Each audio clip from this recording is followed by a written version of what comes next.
is read a bit from this piece that I've been working on about democracy inside Lurigancho. Lurigancho is Peru's largest and kind of most notorious prison. It's just on the outskirts of Lima. So I thought I'd read a bit from this and then show you a slideshow and then take the questions. It's kind of an odd universe over there. So I imagine there'll be a few questions. To understand a place like Lurigancho, it's best not to dwell on words like prison or inmate or cell, or on the images these terms generally connote. The 7,400 men who currently live in Lurigancho, Peru's largest and most notorious penal institution, do not wear uniforms. There is no roll call or lockdown or lights out. Whatever control the Peruvian prison authorities have inside Lurigancho is nominal. They secure the gate to the prison and nowhere else. The bulk of the complex can be divided roughly into two sections. The better off inmates live in El Jardín, or the garden, the odd number of tiers. The greenery has long since withered, but the name and its cachet have remained. Many of the residents here carry the keys to their own cells and are free to wander the prison as they wish, though some prefer not to leave the relative calm of their territory.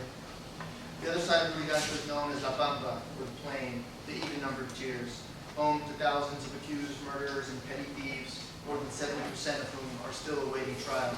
The density here can be twice what it is in El Jardín, the conditions unsanitary and often violent.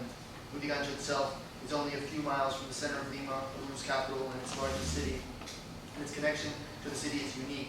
La Pampa is organized by neighborhood, each tier corresponding to a different district of the capital. The tiers constitute an imaginary map of Lima's criminal life, one for San Martín de Porres, another for La Victoria, another for San Juan de Miraflores, and so on. Each section serving as welcoming committee, support group, and finishing school for the young delinquents who have the misfortune to arrive here. Separating El Jardín from La Pampa is a high brick wall and a narrow alley called El Jirón de la Unión, whose real-world namesake was once the most aristocratic promenade in Lima's colonial center.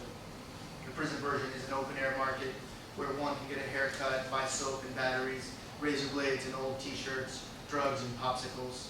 During the day, the alley is crawling with so-called sin zapatos, the shoeless, Lurigancho's army of hopelessly drug-addicted inmates who don't belong to any tier.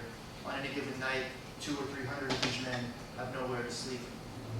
With roughly one guard for every 200 inmates, the average in the United States is around 1 to 6. The authorities tend to look the other way when it comes to contraband like drugs, alcohol, cable television, or cell phones, the sorts of comforts that can make prison life tolerable.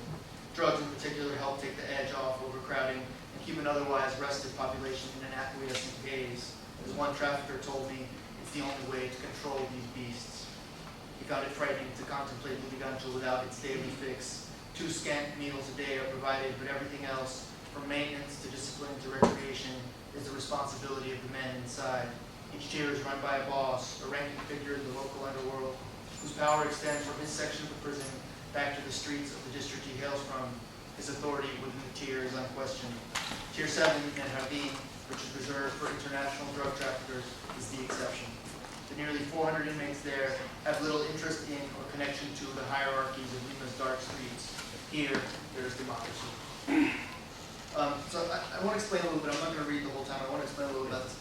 It's a very, very unique situation here. So what you have is the prison divided by neighborhood, as I explained, in this one particular part of the prison where people who are accused of international drug trafficking happen to live.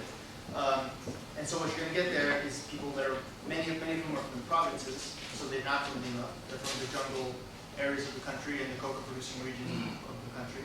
And then you have all these different nationalities. So you have Argentines, you have Mexican middlemen, you have lots of Colombians, but you also have Nigerian traffickers, Israelis, Lebanese, you have Dutch tourists who got caught up, American tourists, Canadians. So you have this really bizarre situation where you have a very cosmopolitan culture within this prison that's totally separate from and isolated from the rest of the prison. To just give you one example of how isolated they are, there was actually cases of prisoners from Tier 7 who would go out for a walk and get kidnapped and held in Tier 10 and have to pay a ransom in order to go back to Tier 7.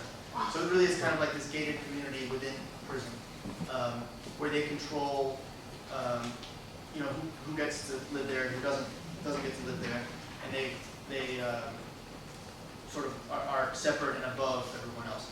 There's two tiers like this, tier 7 and tier 9, but I'm going to focus on tier 9, which is international drug traffic, as I said. So the rest of the prison has this system that's kind of like, you know, strongman system, where the boss is the guy from the neighborhood with the most power, who happens to be locked up at the time.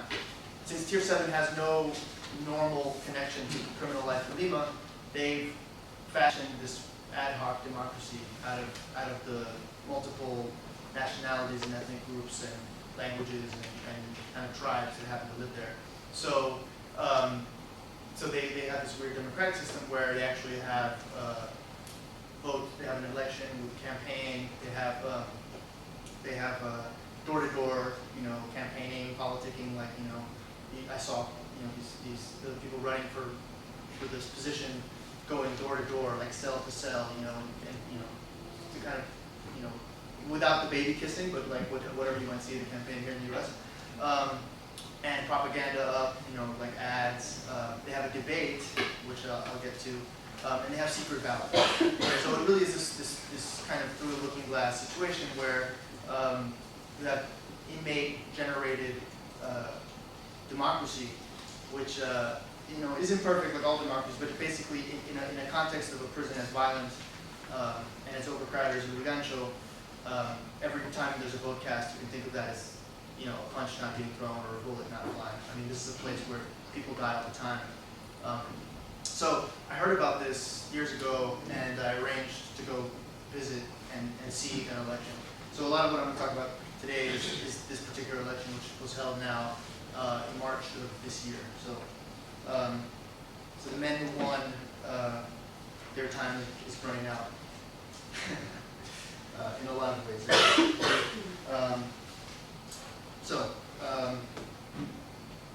I arrived on a Sunday morning in March to find Tier 7 in a particularly festive mood. Its yearly campaign to elect a new governing body was underway. Pepe, I've changed all the names here, so don't look up Pepe. Pepe, the gregarious candidate at the top of list 2, was going door to door with his partner Richard, the prosperous owner of the Tier's chicken restaurant. Their opponents were running a man named Barrios as delegado, but list number 1 was really controlled by an Israeli trafficker I'll call Avi, candidate for subdelegado. Each list had a half dozen positions, delegates for food, discipline, economics, culture, sport, health, along with sub-delegates in each of these areas. Many inmates passed by wearing campaign shirts, white with a blue star, or red with yellow letters reading Pepe and Richard, vote for change. There were campaign posters lining the walls, some drawn to look like the front pages of local newspapers, others citing fictitious tier-wide polls. One featured a drawing of an old wooden tennis racket and the phrase, "No más raquetas," no more rackets. This is a slang term for a police raid. These are such rare occurrences, and the concept of contraband is so flexible in Lurigancho that every raqueta was seen as an offense to the established order and the hallmark of a bad delegado. The last one in January had so shaken the populace that it had become a campaign issue. Tier 7 houses men who, by virtue of their occupation, have traveled the globe, hold multiple passports, and speak many languages. The standard of living here reflects the relative wealth of this elite. The traffickers are businessmen, accepting as an article of faith the notion that most problems can be resolved, or if not, avoided altogether, with money. The majority are Peruvians, many from the cocoa-producing jungle regions to the east, but there are others too, men from Mexico, Holland, China, Nigeria, Italy, Spain, Turkey. The walls of the yard reflect the diversity of its residents. Painted political maps of the European Union, for example, logos of Colombian soccer teams, murals celebrating jungle life, complete with a small biplane, emblem of the drug trade, floating high above the green forested hills. I'm going to actually show you that. That's the map of the EU. See Germany, EU, Turkey.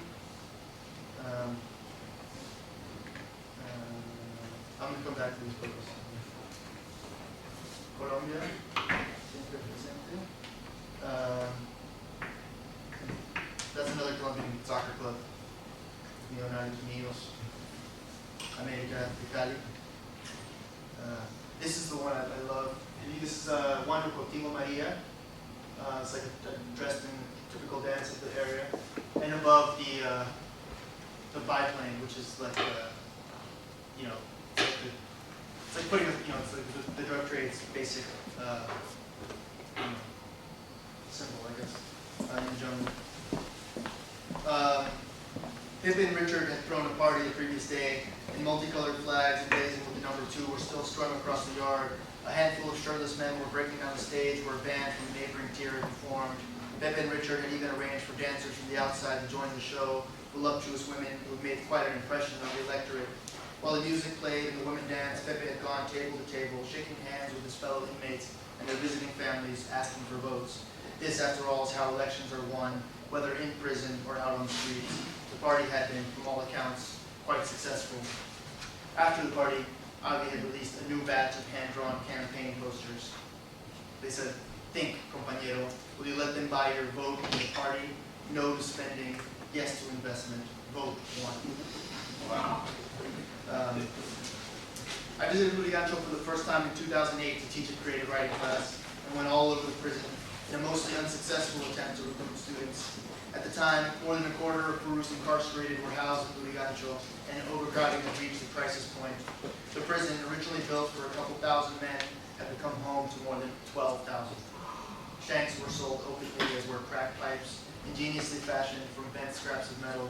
It's difficult to describe how overwhelming it felt in those days to walk up to the gate, past the few guards, and step into this world which seemed to be on the verge of collapse. Thin, bare-chested men slumped against the walls, covered in scars, wearing the downcast, narrow gaze of addicts. Tuberculosis was rampant. Lurigancho was producing some 30 tons of trash a week, much of it uncollected, while the poorest inmates fed themselves by sifting through this refuse for anything edible.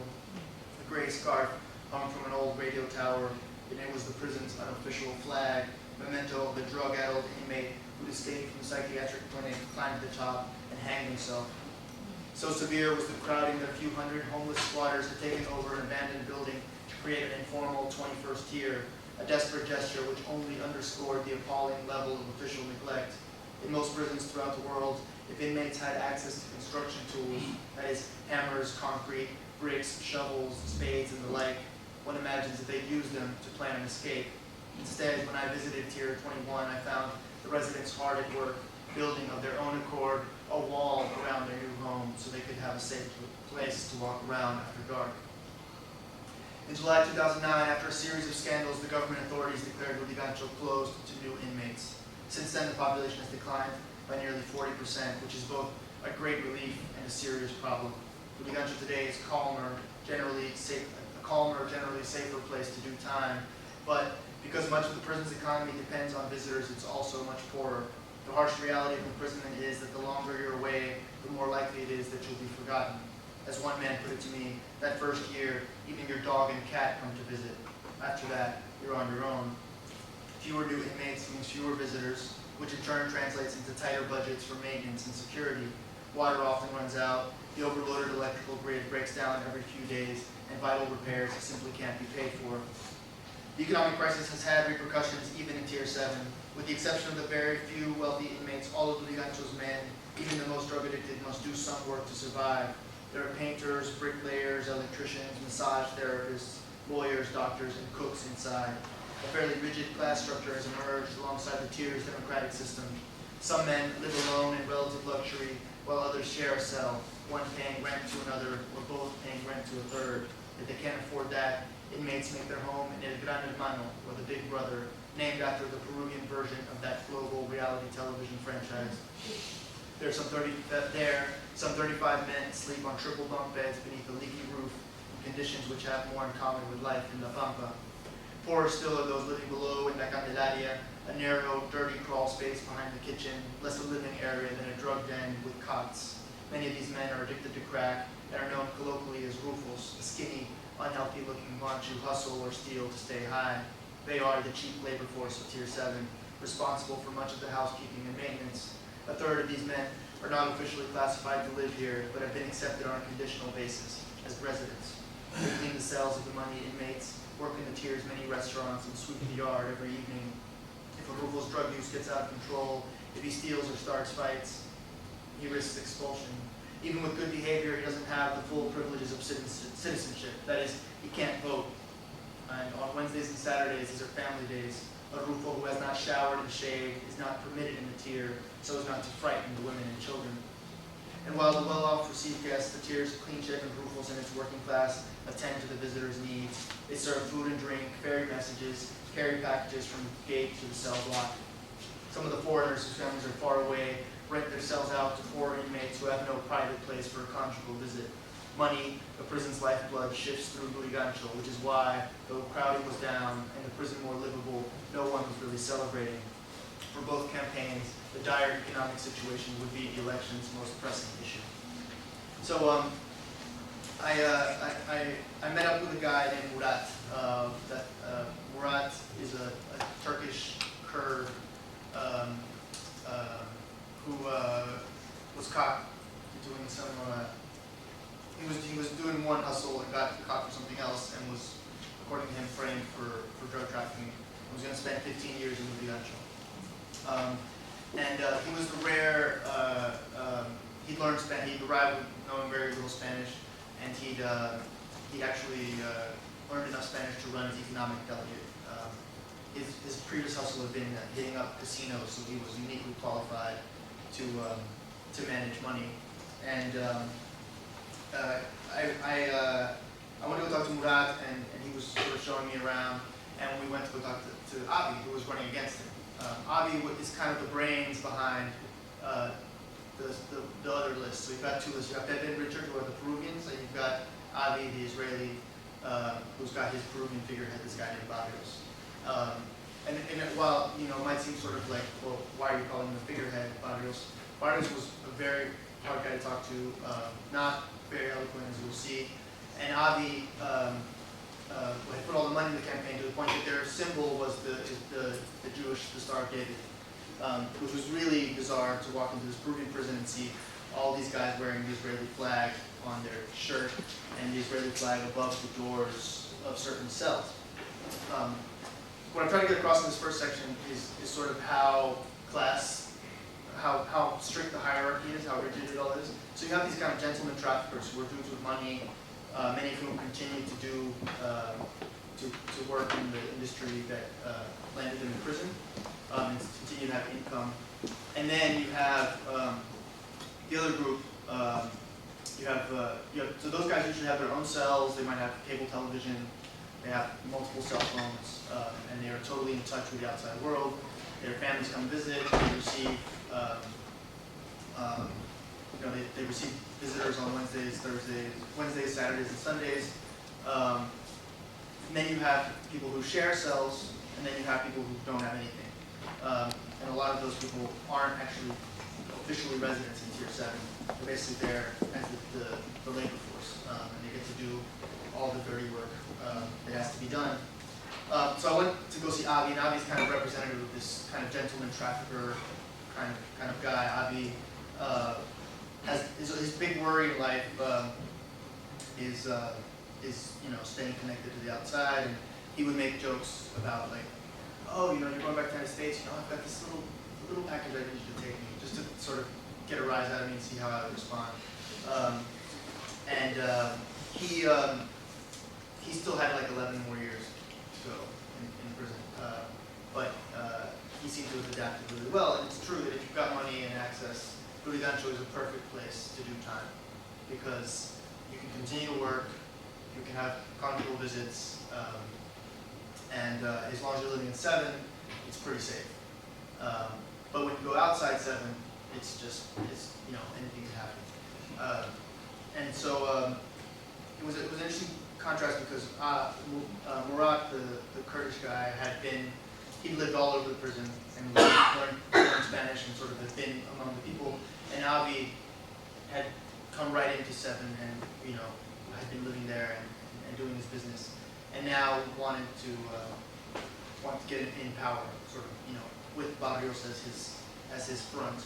So there was this whole discussion about whether or not a foreigner could control these Peruvians, and they gave an interesting example of it. There was years ago a Nigerian guy named Michael who became boss of Tier 7, and basically basically couldn't cut it and got overthrown. So the history of this is all really interesting because no one really sort of remembers how it happened. What I've been able to piece together is a very, very fascinating kind of development of the situation that I think has to do with the rising power of the Peruvian drug trade in general. If in a place like Lurigancho, where you have, up until very recently, you had this internecine warfare happening constantly between neighborhoods, between tiers, where tiers overrun the walls and take over a place by force, with people being killed all the time. They have everything from grenade launchers to automatic weapons in each of these different tiers, hidden now, but they're all there ready. Democracy is a very unstable situation. I mean, the period where there's the transition is not stable. It's very weak. And so it's taken a very long time for them to develop this system so that people are comfortable having this unstable period, right? And I think it has to do with the fact that 20 years ago, Peruvian drug trafficking was not quite as powerful as it is now. And now there's just a lot of money in being made through drug trafficking. So I think it has to do with this growing economic power. Otherwise, I think they wouldn't have tried it. I should point out that democracy within Tier 7 in Lurigancho has lasted longer than Peruvian democracy. Just for whatever that's worth. There was kind of this I misinterpreted a lot of what was happening, of course, because although I spent a lot of time in Lurigancho, obviously it's not my world. And so I completely thought that Avi and Murat were on the same team, or on the same list. And in fact, they weren't. And Murat was going with the Peruvians. The Turkish guy was going with the Peruvians, and Avi was sort of the international group. There was a lot of overlap and a lot of mixing, and in general, that sort of made it very complicated. But it was really fascinating to see the sort of tension work out, because they were both friends and enemies at this point. A lot of these guys have lived, even the Peruvians have lived abroad, and so that's the other theory about why they've developed this democracy, because they've lived in Europe, they lived in the United States, and I met a Polish guy and asked him where he lived, I don't know where he was from, I can't remember what I asked him. He was like, oh yeah, I told him I live in California. He's like, oh, I live in Miami. And he used the present tense, so yo vivo in Miami, not like I used to live or I will once again live in Miami. And he was like, I currently live in Miami. And it really was like that was his whole thing. And it's a very weird situation because you have all these random people. You might have one Polish guy, or you might have two Polish guys, or you might have but the two Polish guys, for example, they were the only people who could talk to each other. It's like one Polish guy who was innocent, there's another Polish guy who was clearly involved and found it all to be hilarious. And this time about the guy who lived in Miami. And my heart broke for the innocent guy, because the guy who lived in Miami was going to get off and leave in a year, and then leave this other Polish guy unable to talk to anybody, basically. So there's a lot of stories like that. I want to show you guys this. Okay, so this is the character that I call Richard here. This is his the sign that I found on the roof of his. He brought a singular innovation to Lurigancho's food industry, which is delivery. As you can see there, it says Pollería Walters, delivery, Pabellón 7. So I'm going to read you a little bit about Richard. I call him Richard. You can forget now his name is Walter. Richard's Chicken brought a singular innovation to Lurigancho's restaurant scene, delivery. Before the economic crisis, Richard sold 120 roast chickens a week, working only on visiting days, taking meals all over the prison complex. Those were heady times when Lurigancho was flush with money, full to bursting, when every visiting day was a carnival. They could hardly keep up with business. Now, Richard sold barely half that. Still, he was so identified with his eponymous restaurant that some of List 2's campaign materials spelled his name with a gratuitous apostrophe S. Richard was, at heart, an entrepreneur. Previous delegatures had lobbied for his support, but until last year, when his co-conspirators had been released, making his own liberty suddenly possible, he'd always refused to participate in politics. Now, I want to leave something behind, Richard told me when we met. I have this business, this chicken restaurant. I live well. My daughters go to a good school, but I want to leave my mark here. Unfortunately, the entrepreneurial spirit he brought to the campaign is what had landed him in Lurigancho to begin with. Richard came of age in Tocache, a rural town, pivotal in Peru's drug trade, at a time when the business was just getting underway. Coca grows easily in that region, 3 harvests a year, and you scarcely have to tend to the plants. There was lots of money to be made for a smart young man like Richard, and he didn't think of himself as a criminal. Everyone in Tocache was a part of it. It was normal, he told me, on the Monday before the election. At the time of his arrest, Richard was harvesting and processing his own crop, which he sold to Colombians. In addition, he owned a disco and 3 diners in town. On the unlucky day of his arrest, a well-known papaya seller was robbed in Tocache. Police searched for the assailant, inspecting every passing vehicle. It so happened that Richard's truck held 35 kilos of cocaine. Pepe's story took place in the same region, the same industry. He'd been arrested in Lima in November of 2006 after working for years as a pilot flying processed cocaine into Colombia. Tall, broad-shouldered, and charming, the occupation of pilot seemed to fit him. I found it easy to imagine Pepe flying placidly over the endless Amazon basin. The main thing he told me was calculating your fuel, enough to get you there, but not a drop more. Every available inch of the plane must be filled with product. Now Pepe was a third of the way into a 12-year sentence. Like Richard, he shared his tale without pride, bitterness, or shame, as one might recount the plot of a not very interesting movie. Neither was the sort to indulge in the prisoner's lament, that long, nostalgic list of all that had been lost: women, cars, houses, money, freedom. Both were grounded in the here and now, in Tier 7, their home, and they were determined to win the election. Pepe was at the top of the ticket, but in truth, he and Richard were running as a duo. All over the tier, posters carried both their names, and the slogan on their official platform read, "If we succeed, it's because we're a team." There's also like 4 exclamation points behind that slogan. Pepe defended his plan to do away, well, I should explain this part. So there's everyone in Tier 7 pays, right? You have to pay to be there. When you get arrested and you go to prison, you don't get anything off the bat. You don't get a bed, you don't get a place to sleep, you don't get food. All of that you have to pay. So not everyone in Tier 7 is a drug trafficker. Some of them are just rich Peruvians caught up in something who want a place to do out their sentence and not get killed. So they go to Tier 7 or Tier 9, which are kind of the nice places.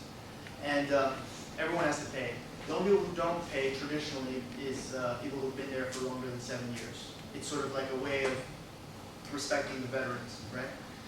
But what's happened is, since there's no new inmates since 2009, and there's no new money coming in, right? No people aren't coming to visit, so people are, there's less money being spent in the prison. But also, the new prisoner comes in and has to pay a kind of permiso de piso, just to get in, sort of an entrance fee, and then he has to pay the equivalent of about $5 a week, right, to the delegature. And so the controversial plan that Pepe and Richard were proposing was to do away with exemptions. So they were going to say, instead of everyone's going to pay now, but people who've been here over 7 years pay less. People who've been there over 10 years pay even less. Everyone under 7 years has to pay the basic fee. And this is kind of like almost like an austerity measure, like what they're debating in the EU right now. I mean, the plan, the campaign really sort of developed along these lines of like populism on the one hand, Abiy sort of promising the world. Basically, the backstory of that being, look, I'm a rich trafficker, I can do whatever I want. Like, vote for me, I'll spread the money around. And Pepe and Richard, the two Peruvians preaching this kind of austerity. We've all got to pitch in. Everyone's going to have to pay a little bit. It's going to be fine. And it was very, very controversial. And really, I felt absolutely certain that populism was going to win over austerity. I'm going to read the history of Lurigancho. This view right here, these are the roofs, this is the roof of Tier 7 looking towards Tier 5. So this is the picture you should keep in mind. And this is the guy that I'm about to, oh no, that's not the guy, I'm sorry. There's no picture of that. From the roof of Lurigancho, you can feel a measure of peace or even solitude, while also beginning to appreciate the size and precariousness of it all. The skyline of crumbling three-story prison blocks is set against the sharp teeth of the mountains, clothes flutter in a line, roosters squawk impatiently in their coops, and shirtless inmates sleep beneath the bright sun. Smoke rises from tiny fires, trash burning, or preparations for intricate surgery on broken plastic chairs. There are water tanks of odd sizes, long coils of extension cords and wires, and dozens of improvised television antennae, a local invention fashioned from broomsticks, soda bottles, and long fluorescent light tubes. Each tier has an inmate known as a techero to keep watch on the roof and protect from attack. This seems easy enough on a breezy summer afternoon, but one imagines how lonely and frightening it can be on a cold and humid winter night. When I visited, the tiers of Bernardin were adding another few feet of brick to the walls that protected them from La Pampa, topping it all off with barbed wire, just to be certain. In the distance are Lurigancho's neighbors, the latest and most fragile outposts of Lima's expanding universe, improvised slums which cling to the hills in defiance of both logic and gravity. Here there is no water. Transportation to and from the city is difficult. Much of the local economy is based on sustaining life within the prison, a captive market of thousands who must be fed and clothed and provided for. On Tuesdays, merchants, mostly women, push their carts full of provisions up to the gate. Canned goods, gigantic bags of rice, vegetables, legumes, along with whatever contrabands can be hidden within. On Wednesdays and Saturdays, the road leading to the gate is closed to traffic and crowded with vendors. Visitors to the prison can buy sneakers, toiletries, care packages, or even get a tattoo of their lover's name on the way inside. The techeros can see their neighbors in the hills and along the road, and for them, even this bleak view can be intoxicating. Maybe you can reserve a plot for me, one young roof guard told me, pointing to the shanties going up just beyond the prison walls. He was raised far from Lima, in Puno, near the Bolivian border, and had spent only a few weeks in the capital before his arrest. But you should hurry, he said. By the time I leave here, they'll be all filled up. I met Tier 7's most experienced techero, Efrain, on his last week inside. He was expected to be released the following Saturday after nearly a decade of imprisonment for murder.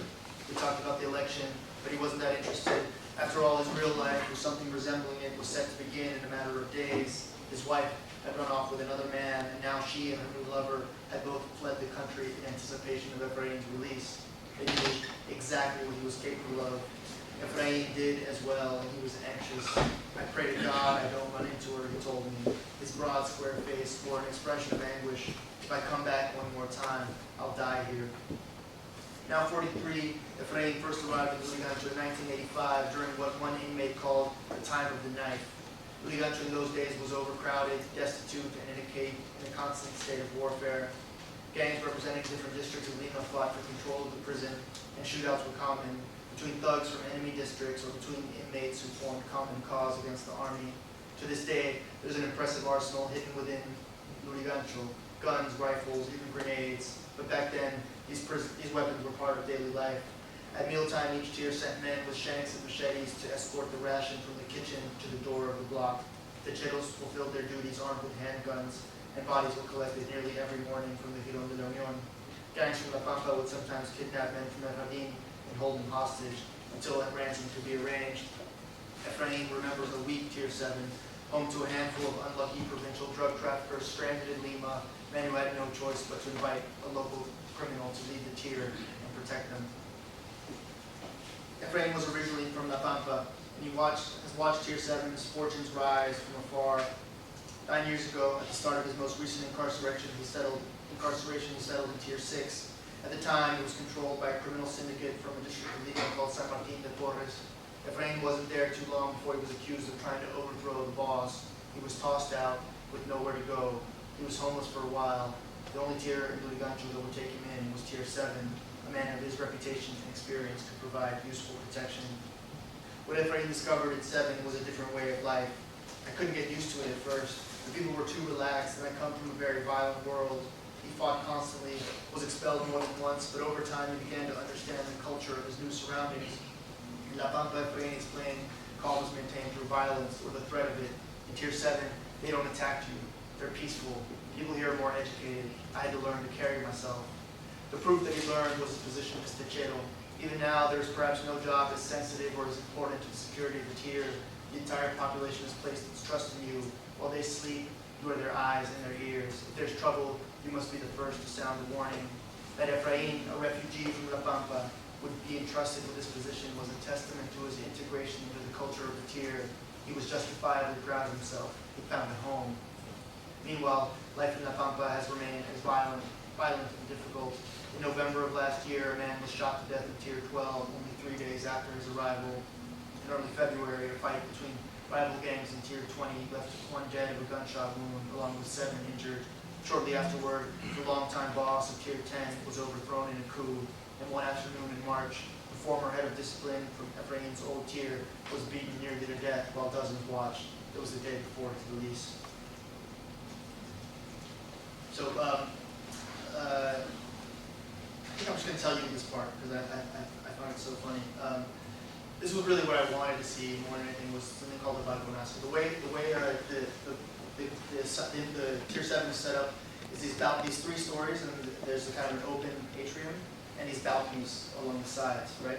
So at the end on the night before the election, they have this thing called the ballonazo, which is basically a big speech, big kind of like a debate, although there's not really a lot of debating happening. They set up loudspeakers, and everyone kind of stands along the balcony to watch these speeches. It's a very bizarre scene in a lot of ways. The Rufos are the kind of drug-addicted younger men. A lot of them are, like in Peruvian politics in general, where they'll often pay people to go make noise. This happens in prison too. So the Rufos hang out on the 3rd floor, and they have drums. And the rumor that I heard was that Pepe and Richard had paid them to make noise and cheer. And Avi, not being sort of Peruvian, had neglected to do this, had not basically kind of, I guess, not understood the dynamics of local politics. And Barrios comes up to speak first, right? So there's like 400 men along this area, and including this totally just out of it English kid from Manchester who spoke like 6 words of Spanish and had no idea what the hell was going on. You know, and I can't even, he came out and he had heard me speaking English to somebody, and he was just like, you know, mate, what is this? You know, like, what's happening here? You know, and I was like, there's an election. It was just, it was kind of painful to watch, and I sort of kept my eye on him the whole time because it was pretty heartbreaking. And he was totally, you know, this kid who'd come on vacation, already had a coke habit, that bloomed into a coke problem, and got caught at the airport, and then, you know, he was going to be there for like 7 years. Barrios, the guy I call Barrios, comes up to speak first, and he tries to pass off his speech to someone else. He's like, you know, my friend so-and-so is going to read for me, because I'm not so good at reading. And then there's an electoral committee, and there's like this, you know, murmur of, you know, through the room. The electoral committee has like this flash meeting where they have to decide whether this is allowed or not. They decide it's not allowed, so they're like, sorry, man, you've got to read your own speech. So he gets there to read, and it's just painful. You know, it's like total monotone, like, you know, like he's really struggling with the syntax and with the words, and he can't get through it. The guy I called here, Pepe, is a total criollazo. You know, just a total, just a charming guy. He gets up to do his speech, and he's like, he just seizes on this. You know, and it was like the Rick Perry moment that Vargas had given him. So he's like, you know, you guys know me. You know, I knocked on all these doors. I didn't send some kid to go do that. You know, and just like everyone's like, ooh. You know, and the Rufos upstairs go crazy with their drums.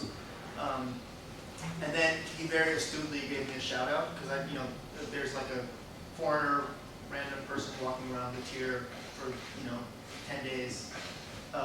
Everyone sort of starts to ask questions and wonder who he is. So he's like, oh, we have the writer that Alarcón big hand for him. It's like totally just like roped me into his campaign. And everyone was like, yay! I was like, the journalist ethic has like never become part of the story, but I became part of the story right against my will. Meanwhile, there's and I wrote this stuff all down because I thought it was so crazy. There's like REO Speedwagon playing. That song, I'm Gonna Keep On Loving You, is like the background music through all this. He gives a speech, he gives a great speech, and then, basically, Avi and all those people, get bodies and they're like, come on, man, you can do this, because he has a minute and a half for Bloc. And so they basically like take his notes away from him. They're like, go out there and man up, and say what you got to say, And so they push him out there, and he just said the same phrase like, ustedes me conocen, you all know me. He said this in like a minute and a half. He must have said this like 8 or 9 times. You all know me. I'm Larios. You all know me. Just kind of in this really desperate way. And it was just like, it was brutal. It was brutal. It was such a bad performance, the whole thing, that you sort of felt sorry for him at the end. So then afterwards, everyone's kind of milling about, and there's not like the spin room like there is here, but there is kind of the informal punditocracy of the prison of this tier, where like the most learned people will sit around and talk and analyze what just happened, and everyone's like, man, that guy, he really messed up. And everyone's sort of breaking down what just happened, and we all go out into the yard, and the campaigning ends at midnight, right? So at midnight, there's no more campaign that can be done, and we're sitting there. I was talking to some people. We're just out in the yard, and it's a nice night, and everyone's talking about what's happened, and people are telling me stories, and I'm just kind of hanging out. 10 minutes to midnight, this small band of rufos come out and just start passing out flyers, and the flyers are amazing. And they're basically the last ditch attempt by Avi and Barrios to salvage their campaign. And it says this. Barrios basically it says no more debt is the headline, right? And it says Barrios can offer no more debt because he has the backing of people with money, investors with experience in the delegature, and not new kids who want their first opportunity to do experiments. The other list won't respect exempted compañeros who have been jailed more than 7 years, or seniors. Everyone will pay and they will collect all pending debts. And this last section was underlined in all caps. Barrios doesn't have to talk much to work and make improvements for the tier. Less talk, there is no other. Vote 1. So to translate this into non-Lurigancho speak, basically what they're saying is everyone has to pay. Some people can't pay and they have these lists of debts. And basically what he's saying is Barrios is going to come in, wipe the slate clean, no more debt, right? So this huge populist gambit, like last moment, here's what I'm going to do. I'm going to basically buy off everyone's vote. And I was sitting with these 2 drug traffickers, a guy named Zorro and a guy named Chanca, and they were just like, man, this guy's good. They were just really impressed. They were like, that's some real pendejo stuff right there. The Peruvian sense of pendejo, not the Mexican sense. What's the difference?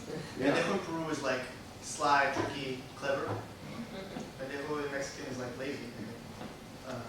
And pendejo Colombia is like dumb. So the Peruvian pendejo is like the opposite of the Colombian pendejo.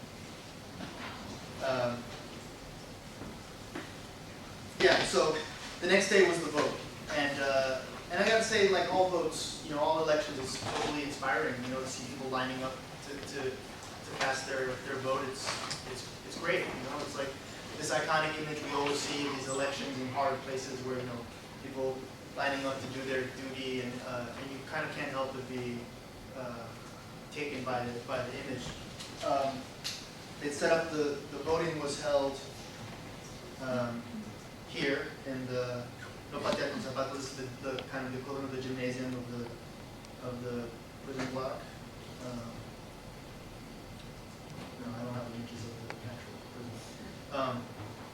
So it was held in there.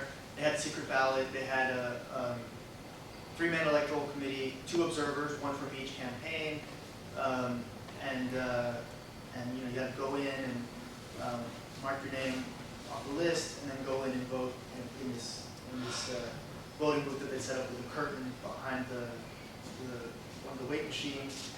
And this is, you know, this is an interesting thing, because a lot of they were telling me, you know, a lot of the votes that you see is people have never voted, especially the people from the provinces. They've never participated in a Peruvian election, so they have no sense of what they're supposed to do, right?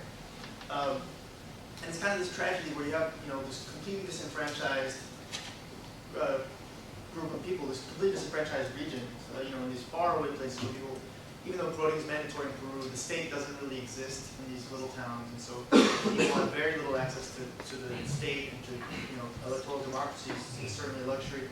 So the first time they actually end up casting a ballot is in prison, and they have no experience casting a ballot. They don't know how to do it, and so they're telling me that a lot of these the provincial men who are in there will end up doing funny things like signing their ballots, or instead of marking the one they like, they'll mark the one they don't like. You know, so cross it out, encircle the one they do like, or they'll do things like write the slogan. You know, they're like "Dale Pepe," you know, and then sign their name, put their cell on it. So there's no concept of what's like correct and incorrect in terms of how elections should be run. You know,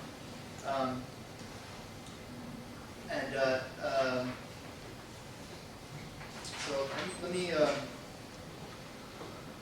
skip ahead. Oh, at this point, the guy from Manchester, you know, was dragged. The voting lasted all day until 4 p.m. And at 3:50, they woke him up, and I saw the Polish guy. The Manchester guy was super tall. The Polish guy was a little shorter. And he's like, you know, just kind of explaining what to do, you know, as they walk across the yard. Basically, the Manchester guy's like, all drugged out. He's like, what? Okay, and he pushes him inside. 5 minutes later, the guy comes out, and I went up and interviewed him. I was like, hey, so what did happen? And he's like, oh, you know, I voted. I think I circled 1. And they're like, did they tell you why? He's like, no, you had no idea what he had just done. And then I explained to him sort of it was a little more coherent than that. And I explained to him what was happening, and he basically said, he's like, oh, well, if I'd known that, I would have voted for 2. The last ballot was cast by 4 in the afternoon, and then the counting began. The head of the committee placed strips of yellow paper in piles. Intense affair. Elections in Tier 7 are typically decided by fewer than a dozen votes. If you'd asked me, I would have predicted Barrios and Adi would win the election. In the midst of an economic crisis, I felt certain that the offer to erase personal debts would make a crucial difference. But I was wrong. The electorate showed a lot of maturity. In truth, more maturity than you might see on the streets. The pile of votes for Pepe and Richard grew. What's more, it was a landslide. When it was over, the margin was more than 60 votes, a new record. Alvaro, list number 1's campaign representative, was sullen and unsmiling. When the first count was done, each representative was given the other campaign's file so they could go through the votes one by one in order to verify their legitimacy. In a prison tier like 7, full of provincial men from some of Peru's most far-flung and isolated regions, there are always a handful of inexperienced, even first-time voters. They scribble outside the lines, they sign their ballots, they write campaign slogans across the back. According to the rules, all these votes must be tossed out. Alvaro went through list 2's pile, seemingly resigned to defeat until he suddenly stopped counting. He found an ineligible vote. This is all rigged, he announced. You've counted wrong. I cannot participate in this farce. And he really didn't talk like that, super formal. For a long time there was silence. Then Carlos, the head of the committee, tried to reason with him. Throw out all the votes you like, he said. The point of having you count them is to correct our mistakes. But Alvaro wouldn't budge. He demanded that the entire election be annulled over a single disputed ballot. No one knew what to do. For the next 20 minutes it was a standoff. Outside, the Tiers men were beginning to voice their impatience. They whistled and shouted for the results, the noise rising and falling in waves. Carlos was apoplectic, and the tension was high. What if Alvaro got up and walked out? What if he refused to sign? Even here, among the civilized, peaceful men of Tier 7, could we be sure nothing would happen? Would there be a coup, an interim government? Would this democratic experiment finally fail? After nearly a half-hour impasse, Carlos was prepared to announce the winner with or without the agreement of list 1. He pointed a long, accusing finger at Alvaro. If there's any trouble, he said, I hold you responsible. This last comment seemed to shake Alvaro's resolve. He dithered, shook his head, and then, as if he were doing us all a favor, began to count the stack of votes in front of him. He tossed out as many as he could. The committee glared at him. Everything else happened very fast. The formal proclamation was prepared, and everyone signed it. Moments later, the committee was standing in the yard, Carlos climbed onto a table and announced that list number 2 had won. A cheer went up from the crowd. The yard was full. The mood was celebratory. The members of the committee had agreed not to mention the bitterness of the vote count so as not to cause problems, but already word was getting out. Alvaro stood sheepishly off to one side with Avi and Barrios, while Pepe climbed up the table to thank his supporters. Tier 7 roared. "I won't let you down," Pepe yelled. At that moment, as if on cue, the techeros from the neighboring tier cut the ropes which held up their side of the overhead tarp. We didn't realize it at first, only sensed a kind of shadow. I looked up to see the techeros grinning as they looked over the yard. Perhaps this was their way of making fun of their democratic neighbors. The tarp sank slowly and elegantly like a deflating balloon. The yard began to clear, and the election was over. So I'm going to pause there and go through these slides, and then I'm happy to take any and all questions. The last part that I explained, as you can see here, there's these are 2 separate tiers, but the yard in the middle, this would be tier 7's. This would be tier 7's yard, exactly. So in the summer, they hang a tarp across the 2 roofs so they can block out the sun.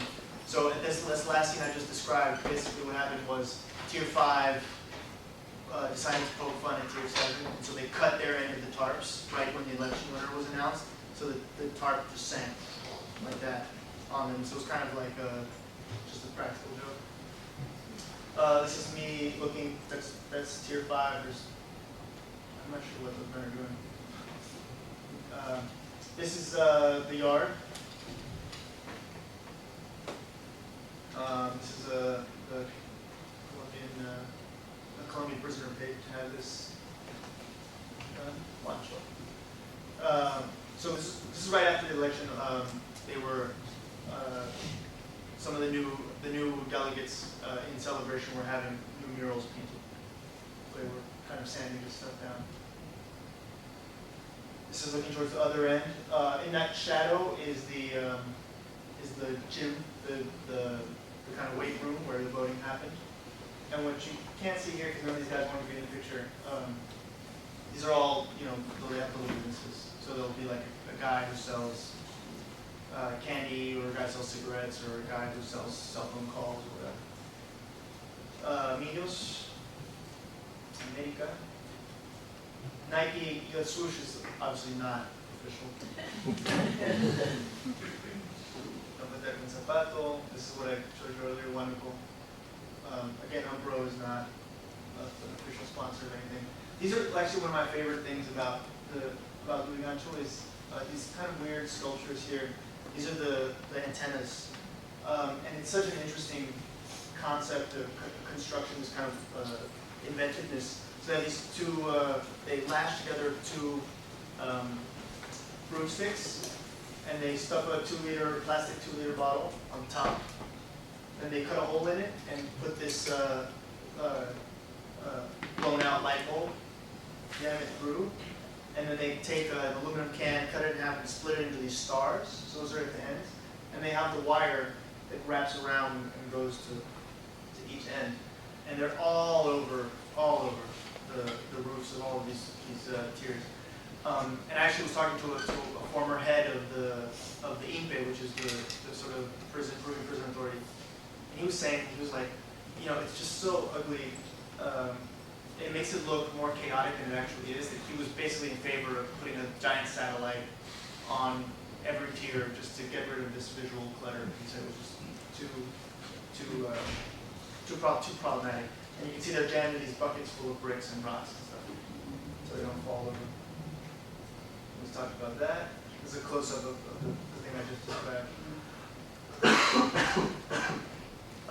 A lot of these, tier 7 is a place that they have 2 electrical systems. They have the official one and the unofficial one, so that when the official one goes out, there's an extra one that people with money can access. So that's why they have all these wires there, because people have literally 2 sets of everything.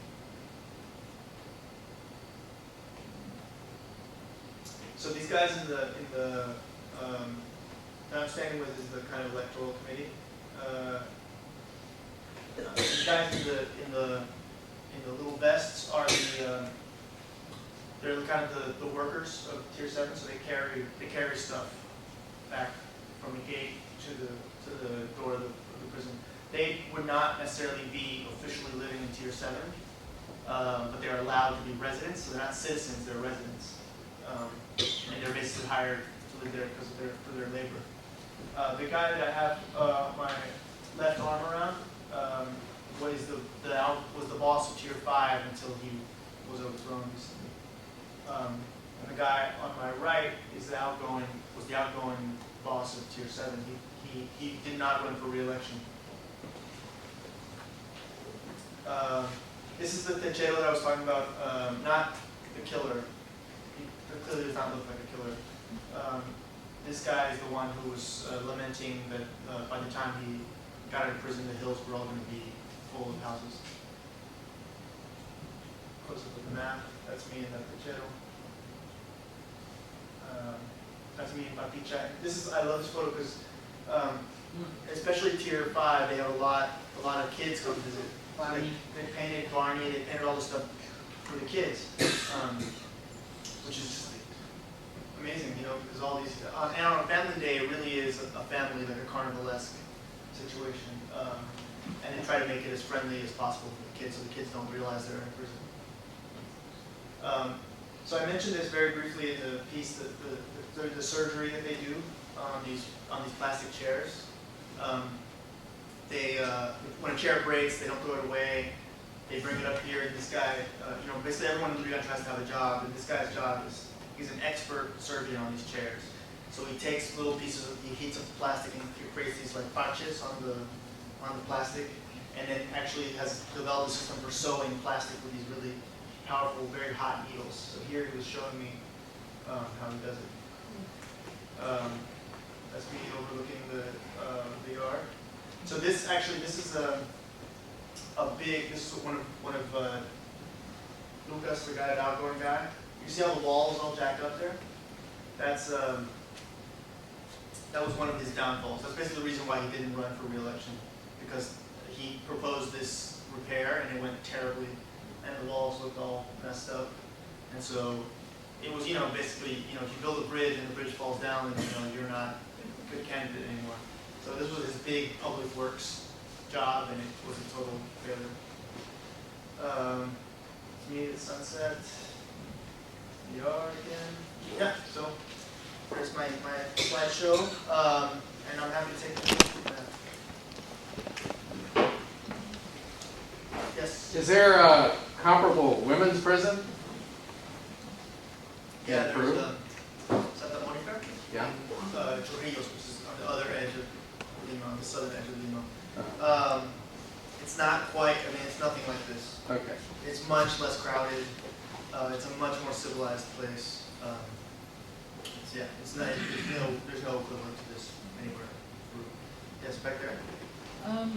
You talked about paying, so you have some patrons who are protecting you and showing you around. So what did you do for reciprocity or payment for them? I didn't pay anybody to get in. No, I don't know if that was clear, but I didn't pay anyone to get in. I've been going to this prison since 2008. I've taught classes in Tier 7, and I guess I just caí bien, like they like me. And so it wasn't really a question of what I had to do. It's more a question of most of the people that you talk to inside want to tell their stories. And so people were pretty open with telling me their stories.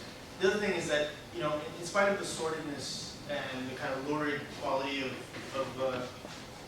it's a really tough place. It's a really overwhelmingly difficult place.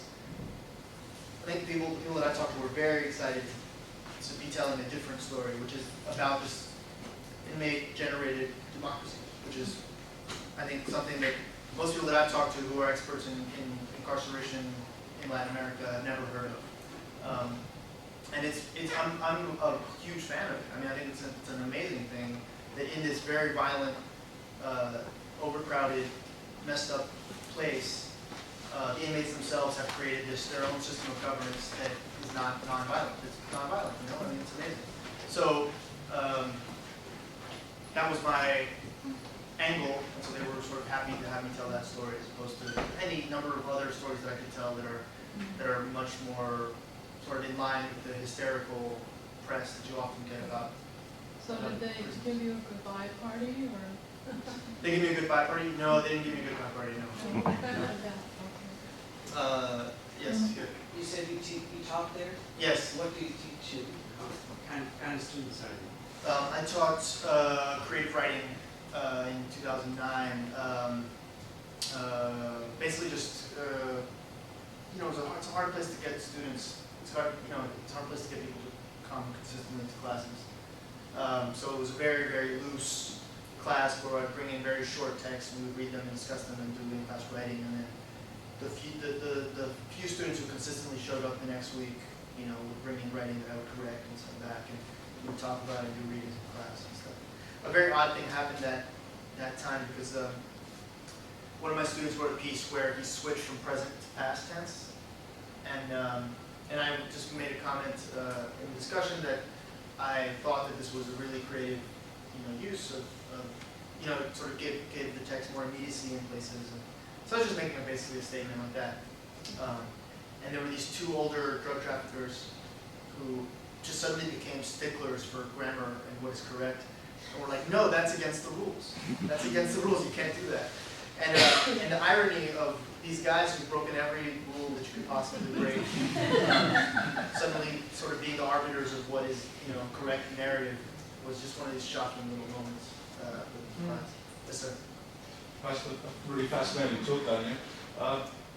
Particularly because it shows us a picture of a different kind of politics, really. But it's politics that I want to ask you about. Is there actually a section for the preso políticos? There is. In this show? And what, if any, kind of politics do they engage in? And my second question was about there are other elections this year, of course, in Peru. Right. It doesn't sound like the agendas in Pabellon 7 had anything to do with any of that, but was the outside the world of Peruvian mega politics? Did that intervene at any level in the... Well, I mean, if there was a presidential vote in Peruvian prisons, Humala would have won in a landslide, certainly. Oh, really? How do you know that? From a lot of conversations I had with people, you know, I think Humala certainly sort of captured the imagination of a lot of people, especially provincial people. So certainly the provincial people and poor people. So I mean, that's I didn't take a scientific poll, but that's my sense. The political prisoners is an interesting thing because there's Lurigancho, the prison, and then right down the street, like, you know, 2-minute moto taxi ride is Castro, which is where the political prisoners are held. And there's over the course of the last few years, something very interesting has happened, which is that people are getting amnesty, or they're dying, or they're generally older and a lot less sort of political and ideologically rigid. Everyone's mellowing out. So you have these guys who've been in prison for 25 years, and they were 25 at the time, and now they're 50, and they're, you know, they're just like, what was it all, right? But it's basically much less crowded there, and it's much more relaxed. One inmate comparing Lurigancho to Castro, he was like, Lurigancho is Lima, Castro is the provinces. Which, if you're from Peru, it's, you know, basically like city, countryside, you know. And so what's happened when they closed off Lurigancho and said you can't let any more inmates in, well, where do you put these new inmates? So whether they're like, oh, well, Castro is a lot less crowded, why don't we put some people there?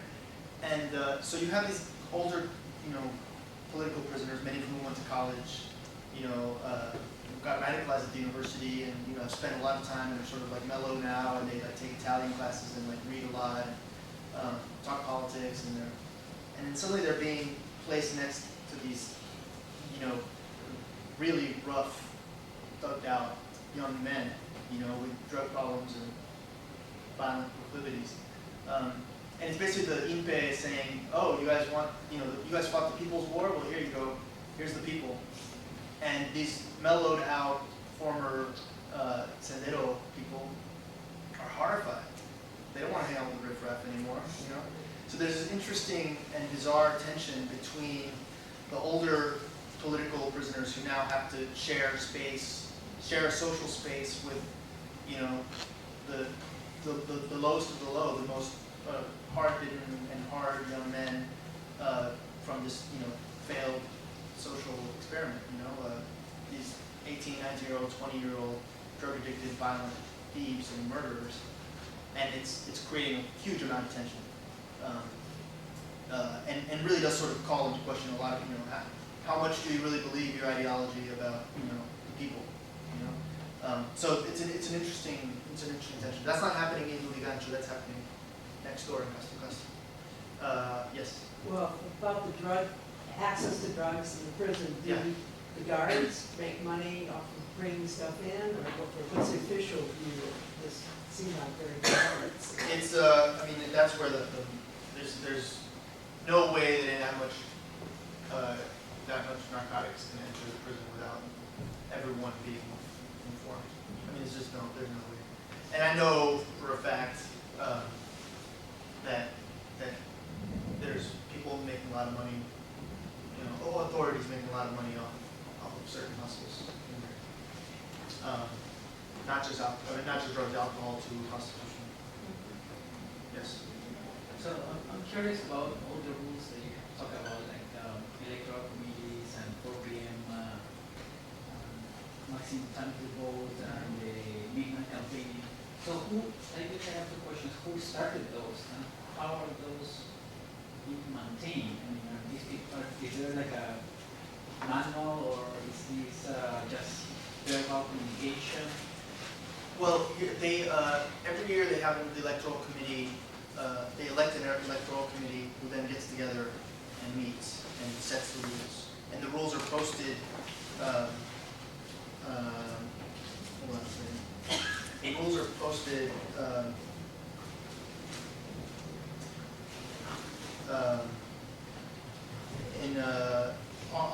They're sort of written out by hand, like that. And they're posted all over the tier, so everyone is aware and everyone knows. This is about cobranzas de tickets. This is like the tickets you have to pay to get your food and stuff and for cleaning. This is after the election, and this is a list of the winning candidates.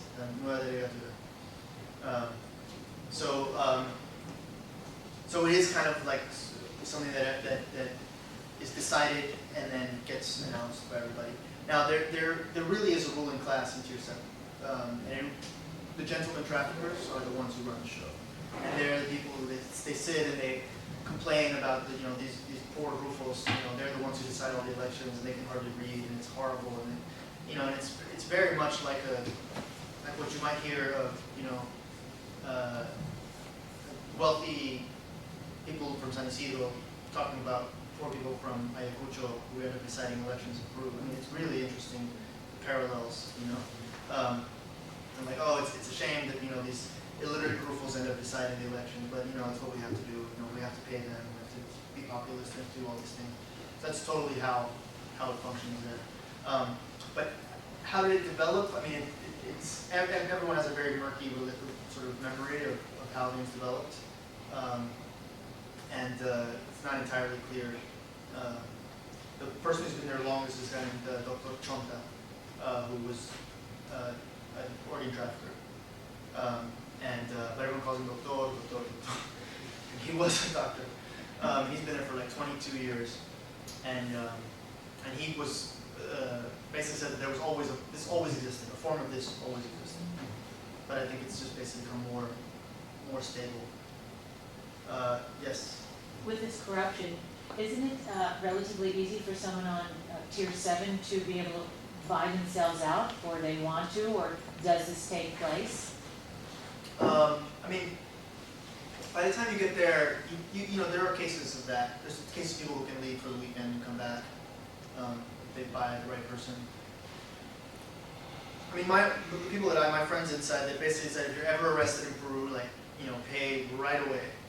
Because once you get into the system, you know, you might end up in Lurigancho, and then your best case scenario is you go to tier 7, you know. But once you get to tier 7, you're going to be there a while. 70% of the inmates in tier 7 haven't been tried yet.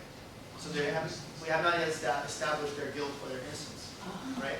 And they might be there for years, 3 years, you know, 36 months I think is the official sort of limit before they have been tried. Judges in Peru, I mean, I could write a whole other piece about judges in Peru who are horrifyingly corrupt and inept and often fall asleep during trials and don't read anything. And, you know, there's many cases of people who paid off a judge and then the judge got paid off by someone else for more. So, you know, it's like, you know, to hear, you know, criminals lament the dishonorability of the judges, like, I paid him off and he still didn't do what I said. You know, these people can't be trusted. It's really terrible thing. Are prostitutes allowed in prison? Well, they're not officially allowed, but Women's Day is, Wednesdays and Saturdays are Women's Day. And so there are definitely men whose wives come to visit them with their children. It's family days. And there's definitely sisters who come visit a friend and, you know, then just kind of work in prison that day and then leave, you know. But, you know, it's definitely, there's lots of families. Are we about time? I just wanted to mention that we have just time for about 2 more questions. Okay, sorry. So there's definitely that, officially or unofficially. It's not allowed. It's happening. Yes, sir. I was curious about that Comité de Disciplina. What kind of behavior that brought to and how is the structure? So the Comité de Disciplina are the guy, like, so there's a drug addict, addicted Rufo, who, you know, is getting paid to clean someone's room, but he swiped the DVD. Then the Comité, someone will complain, they'll take the complaint to the Comité de Disciplina, and the Delegado de Disciplina will say, okay, you're expelled for 24 hours. So they'll kick him out of tier 7. They don't have to wander around the prison for a day and come back. They'll probably end up sleeping in tier 21, which is where the squatters live, and begging food and then come back. So it's supposed to teach them a lesson. That's what Disciplina does. Disciplina also handles the techeros. So they have a team of techeros, usually 2, and they take turns, 2 or 3, and the guys who work the door. Because, you know, when you go up to these tiers, you go in and you sort of, you know, you're high and they're like, you know, who are you here to see? And then they decide, okay, we'll let you in. And that goes for the cops too. So the INPE people, they usually don't go to La Pampa. I didn't really talk too much about La Pampa in this particular piece, but La Pampa is the more dangerous section of the prison. And that's where the cops there will go in groups of 3 or 4, and they have to ask to be let in or not. And a lot of times the guys at the door just won't let them in. One more question? Yes. You said that the police raids were a campaign issue. What were the leaders proposing to do about that? Well, pay the bribe on time. I mean, that's basically what you do. Yeah, because you can't. I mean, the last raid was basically what was alleged that there was a dispute about the bribe, or someone paid the wrong person the wrong amount of money, and they came in and, you know, took some cell phones. And it was, you know, it's very unsettling to people who do it. Their whole life is based on, you know, this kind of communication, and then, you know, you come in and take a cell phone, and it's like they're really upset. Thank you all so much.